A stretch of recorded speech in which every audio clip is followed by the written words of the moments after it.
heard it here first. I'm making a full trap album. I was telling my producer, I was like, I'm going to be Lil Peep. I was like, I'm getting more tattoos. I'm getting covered from head to toe, and I'm writing trap music.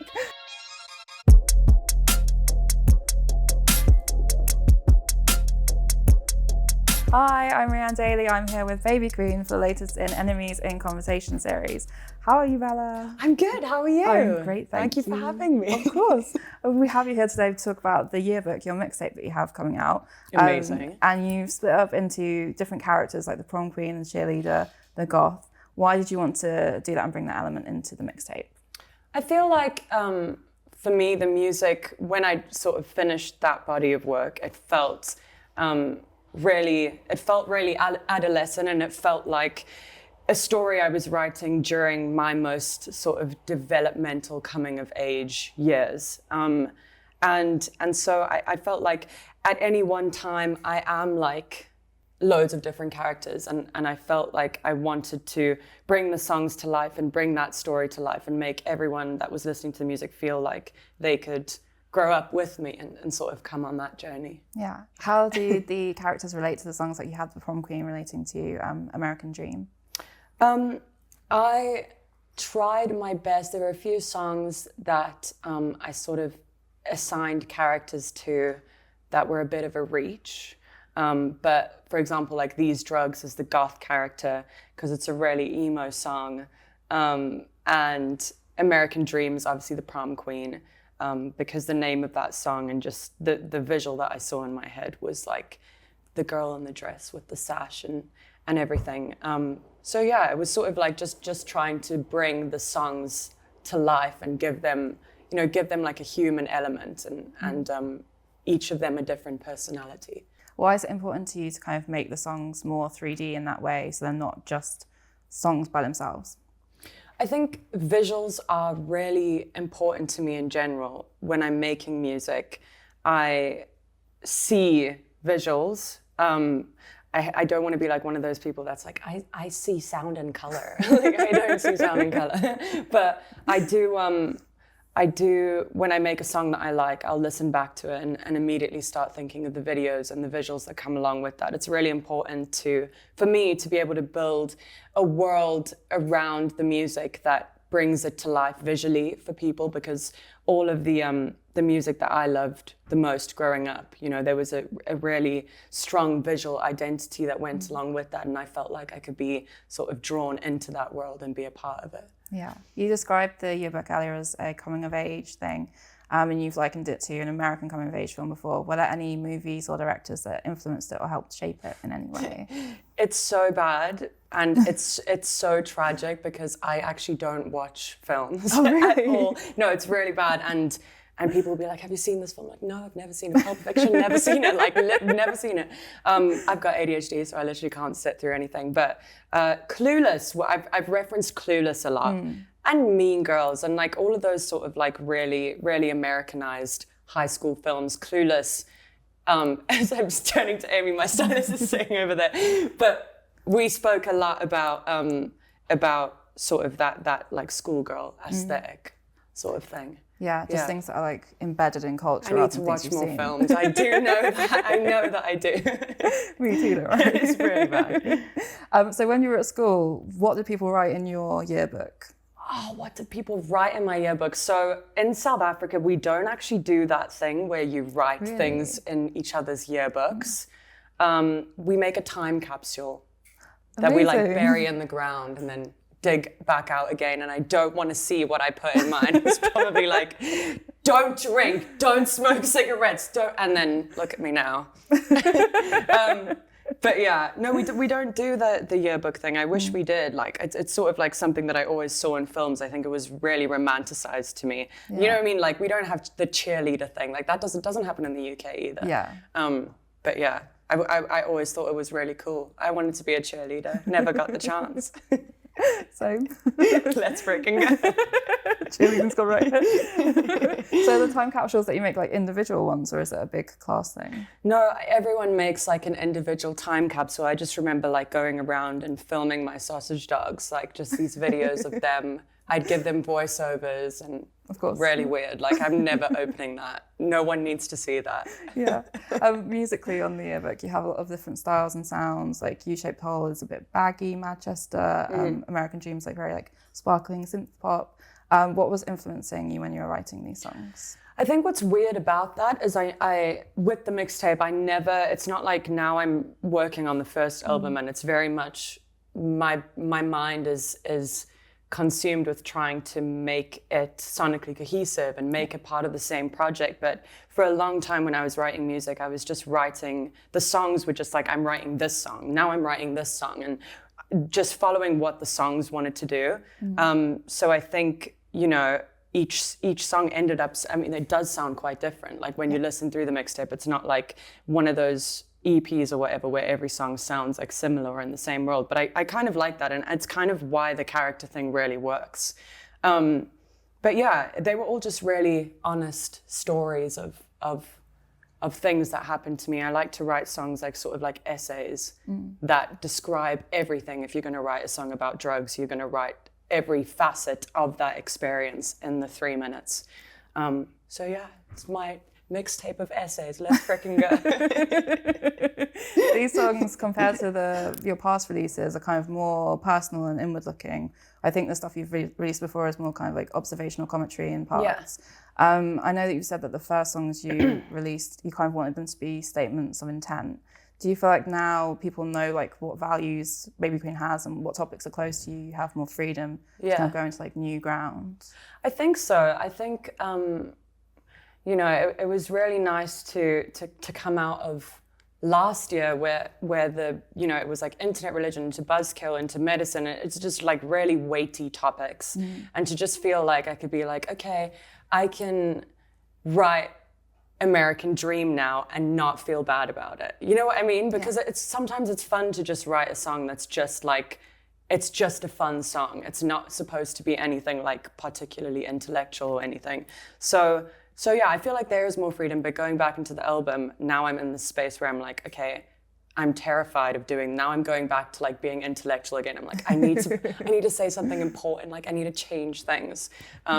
So yeah, it's a little bit of a balance, but yeah, it's been fun. Yeah. Why did you think it was important to kind of like set out who Baby Queen was and what you stood for at the start and have people be really aware of that from the beginning? I think because if you're going to introduce yourself to people, especially like if I'm going to introduce Baby Queen as an artist to other people, I would not play them. For example, U-Shaped Hole was around for ages, but I wouldn't have played them that song. I wouldn't have played them American Dream, not even Raw Thoughts. Like if I'm going to play someone a song that is, this is what Baby Queen is, I'm going to play them Buzzkill. Or I'm going to, do you know what I mean? Like I'm going to play them the stuff that is really opinionated and really like satirical, ironic. It's that like really jaded voice inside the music. So I think it was really important for me to establish as an introduction, you know, I didn't want people to get confused with that. I want them to know that that's the kind of musician I am, but then I can also do this and that and other stuff. I wrote a trap song the other day, which was really fun. Please tell me about this. You know what? It's a fucking banger. And you heard it here first. I'm making a full trap album. I was telling my producer, I was like, I'm going to be Lil Peep. I was like, I'm getting more tattoos. I'm getting covered from head to toe and I'm writing trap music. That's what I'm doing. Face tattoo next, maybe. Face tattoo. Oh my God. I'll tell you the story afterwards. I'll just tell you now, okay? I was going through a list of like, I wrote this list of possible artist names I was going to name myself, and it's so embarrassing. On that list, okay, is the 424, as in the London bus. Like I was going to call myself the 424. Wait. Glamorous. On that list was Face Tattoo. Like I was actually going to name myself Face Tattoo. So thank God. Yeah, thank God. I don't know what. I just thought Baby Queen. Let's just go with that one. Give that one a try. So thank God. If that one failed, then on to Face Tattoo. Just thought I'd let you know. Thanks. Anytime. So do you think that there is room in pop music for fun songs as well as like the big intellectual songs? I think that. I think it's really important right now for pop music to be saying something important, and that's what I've always felt. I felt like pop music is popular music. It's the music that has the greatest reach. And so you're reaching all of these people and all of these young kids and people that are struggling with real world issues, but we're singing about dancing in the club. And I just think that you've got this sort of megaphone to be able to communicate with people. So for me, it's about honesty. I think that's what it is. It's really about honesty. Like sometimes being honest is writing like some stupid little love song about someone that you fancy. And sometimes being honest is writing about the fact that you wanted to die yesterday. But, you know, I think it's just important to make sure that you're always speaking your truth. That's what's really significant to me, I think. Yeah, and the songs on the Yearbook are very honest. Like songs like "I'm a Mess" and "These Drugs," very honest, very personal. Yeah. I think you've said before that you're not so scared of sharing these parts of yourself, more scared of like not being open enough in your songs. Yeah. How do you know when you have been open enough and honest enough? It's like a feeling that you get, like I'm writing a new song at the moment, and I haven't had that feeling for so long. I've had like a really bad writing lull. Which has been horrible, but you get this feeling when you are touching a topic that is like spiky, you start to feel that it's spiky inside yourself, and it's when you start to feel like, okay, I'm like hitting things, that's when you keep going into it. And I think those are the songs that you can just fall into and get carried away in, you know, and they just come to life because you're just digging for the most honest thing that you can say. I think that's what I started doing, is literally making lists of the most honest statements that I can make about myself. It's a lot harder when you're writing something more vague and more relatable to other people. The strange thing is the stuff that you think is so pertinent to you and not going to be relatable to other people is the one that everyone's like, what the fuck, this is exactly how I feel. Yeah, exactly. Yeah.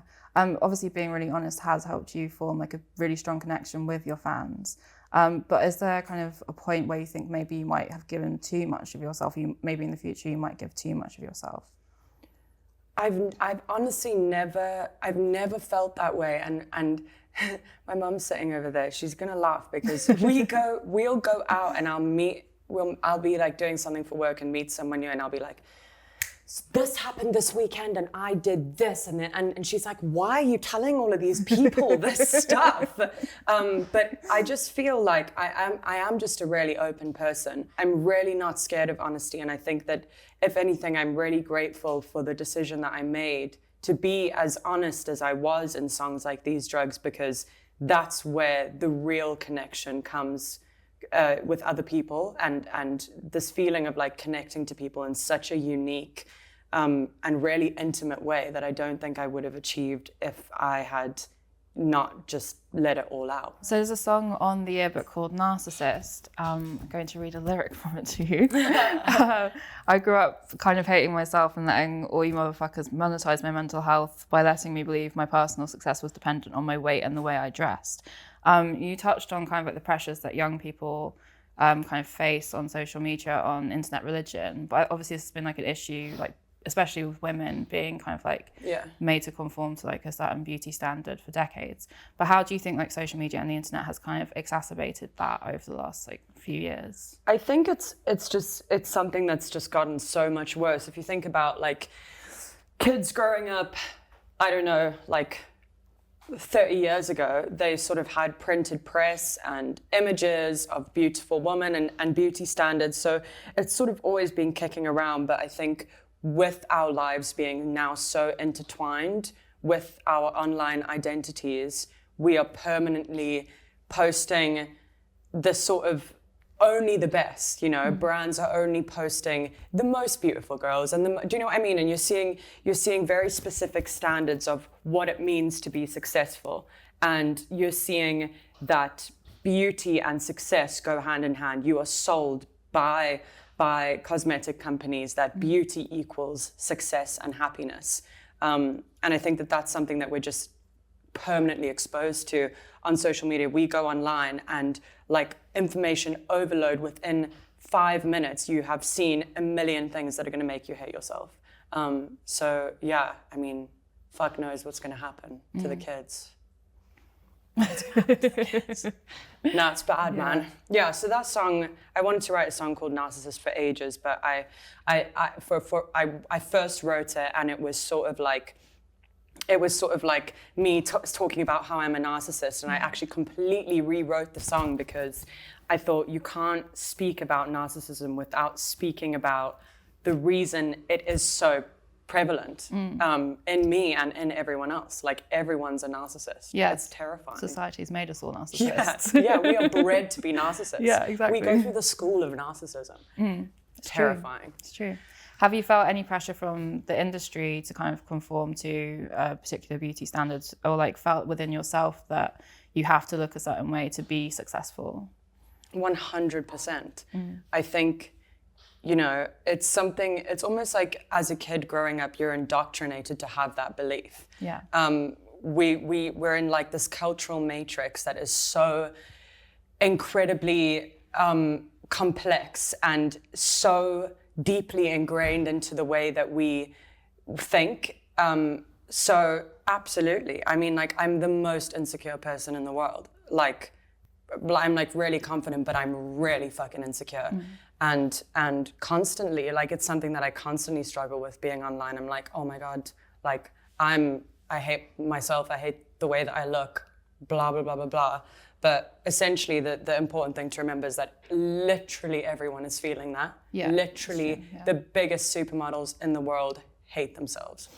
What do you think we can do to kind of make that situation better so people kind of place less value on their looks? I personally don't have a solution, and I don't think that it's something that is going to go away very easily. In fact, I actually see it being exacerbated over the next few years. I think I'm never having kids, like, not a fucking chance, because by the time my kids are growing up, it's going to be a terrifying place to exist on planet Earth. So I think that what I can do is call it out. You can't change it. I'm not going to stop Instagram influencers and the Kardashians from airbrushing their faces and bringing in their waists and all of that shit on social media. They're going to keep doing that. But what you can say, like with Pretty Girl Lie, which is a song I put out last year, you can say, this is happening, and it's a fucking joke. It's hilarious. Like, and you know, even like, I mean, I went through like a phase, like when I was like 20, where I was face tuning stuff. Like, I've done that before. And so you call it out on yourself. Do you know what I mean? It's like you realize that you're doing these things to try and like fit in with other people, but like, you realize that the reason that you felt like you had to is because someone did that to you. So why, you know what I mean? So I think all we can do is make the conversation happen and say, this is happening, because it's going to keep on happening, but we could either ignore it and just think that that's normal and everyone looks like that, or we could say, lol, like, you actually don't look like that. Sorry about it, hun. Do you know what I mean? Exactly. Very true. Yeah. Also on the Yearbook, you have a song called Baby Kingdom, which is also the name of your fan base. And you write letters to them, you have FaceTime sessions with them, you do your baby questing as well. Baby questing.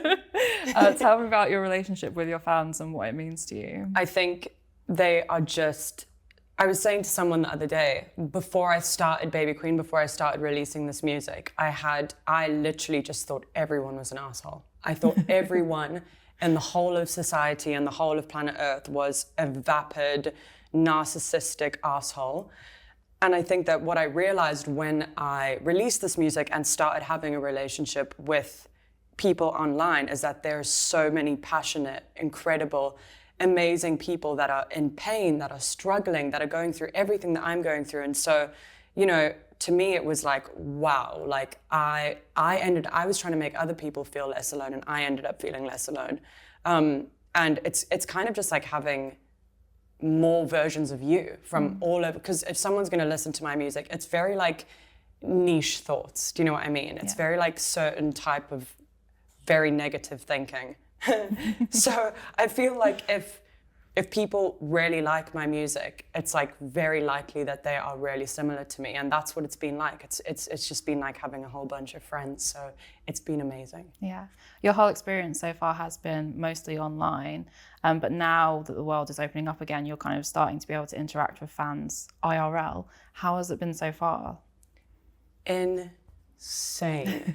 I played like the first 2 festivals 2 weekends ago. And it was unreal. Like the craziest thing, because I've got like really wordy songs. Yeah. Like there's a lot of words in there. Do you know what I mean? Like I don't even know what the words say. And then I'm on stage and like there's kids out there like, I wish I thought that I was pretty so that I could turn you on. And I'm like, no way, dude. Like, you must be getting really bad grades. How do you remember that? Like, good grades, actually. Yeah, that didn't make sense. That didn't make any sense. Next! I'm new to this. This is my first interview. It's not going very well. How have festivals been and actually getting to play live rather than just existing in your room? I was so depressed before those festivals. Like, I'm not even going to put this lightly. I was in the fetal position for about 2 weeks. Couldn't move. I felt really stuck. That was the feeling. Like, I just felt really stuck. I felt like really powerless. I felt like, you know, especially because if you don't have live shows, your whole life is existing on the internet. And I felt I had a complete identity crisis. I was like, I don't know who the fuck I am. Like, I can't, you can never be yourself online. It's not possible. It's actually not physically possible. So it was bad. And being able to play those shows, it like reignited this feeling of like, this is why I'm doing it. I wasn't able to get into the studio for ages before that. So after those shows, I've been back in the studio now writing like some of my favorite stuff I've ever written. So it's sort of just like, it's a fucking dream come true. Like I could never have been prepared for what that feeling is when you come off that stage. Are you ready to have kind of like another side of Baby Queen, I guess, that you haven't been able to explore until now? Yeah, I think you know, what I've realized is that Baby Queen is such a live thing. It's not like a normal, it's not like a pop act. It's like a live show. You know what I mean? And I think that energy is so like infectious now. Like I can feel it every day when I'm walking around. I feel like it feels real to me. So it's really exciting, and I'm excited to like meet the people that I've been speaking to online for like a year and a bit now, and like meet them in person and be able to have tequila shots with them. To be honest, that's what I did after the first show. Like these like 6 girls snuck in onto the stage, and I was like, let's freaking go. And then I was like, how old are you? And they were like, we're all above 18. I was like, let me see those IDs. Let's check every single ID. I was like, right, tequila shots, let's go.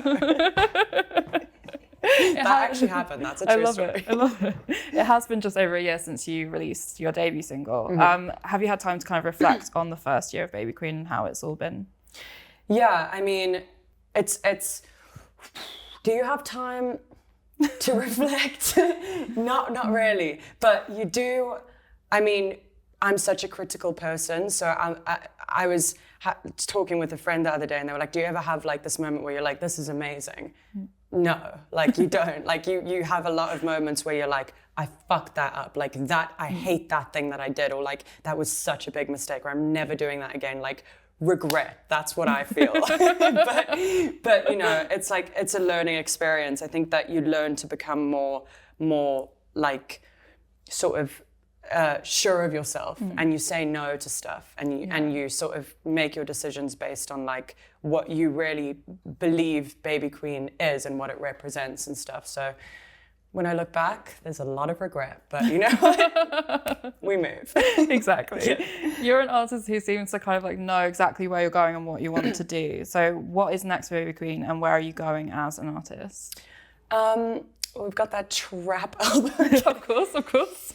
I'm actually not kidding about the trap album. Y'all think I'm kidding. I'm actually being dead serious.